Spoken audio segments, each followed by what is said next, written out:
I walked in through the side entrance. No spotlight, no announcement, just the sound of gasps snapping through the wedding hall like broken glass. Heads turned, whispers rippled, and my daughter, the bride, went pale. Her champagne glass trembled, her lips parted, but no words came out, because I wasn't supposed to be alive. She told everyone her father was dead. I stood in the back for a moment, took it all in: white roses, crystal chandeliers. Her dress, elegant, expensive, paid for with the inheritance she was almost about to claim. They say the dead can't speak. I walked to the microphone and made the room cry. 3 years ago, I was her hero, single father, raised her after her mother left. Every lunch I packed, every fever I nursed, every school play I showed up for in the front row, I did it for her. I sold my business to send her abroad, didn't hesitate, didn't ask questions.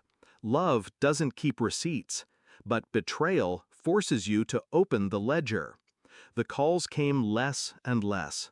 The messages turned dry, mechanical. Then one day, silence.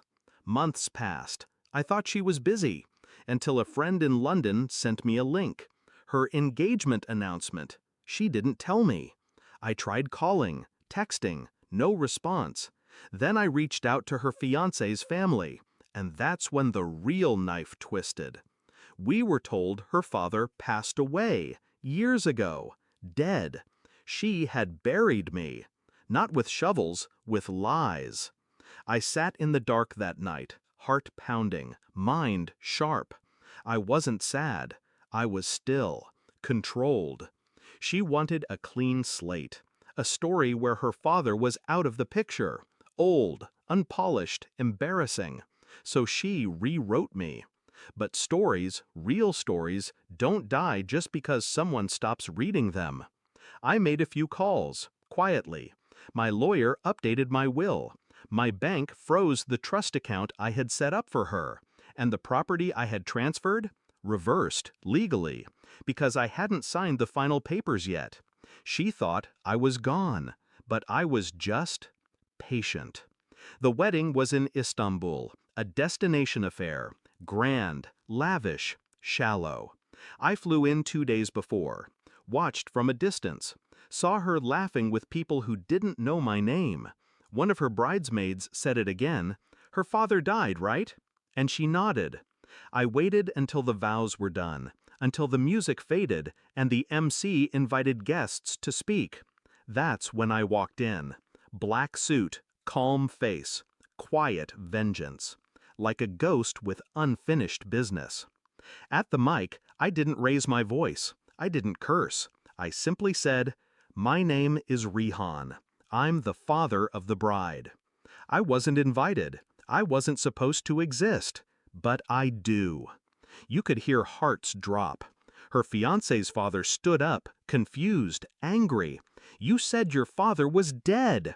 She didn't answer. She just stared. I turned back to the crowd. I raised her alone. I gave her everything. But when I became inconvenient, she killed me. With words, gasps, whispers, phones recording.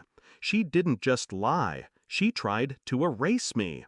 But the thing about ghosts is, they haunt. I stepped down, didn't look back. As I walked out, I heard sobs. Not for me, for her.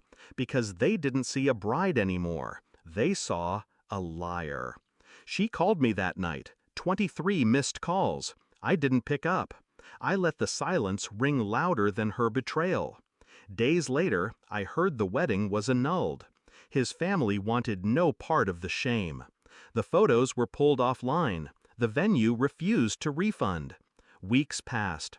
Then one morning, I found her on my doorstep, tired, broken, makeup smeared from tears that came too late. "Dad, I'm sorry." I looked at her, and in that moment I saw the little girl who once held my hand too tight on the first day of school.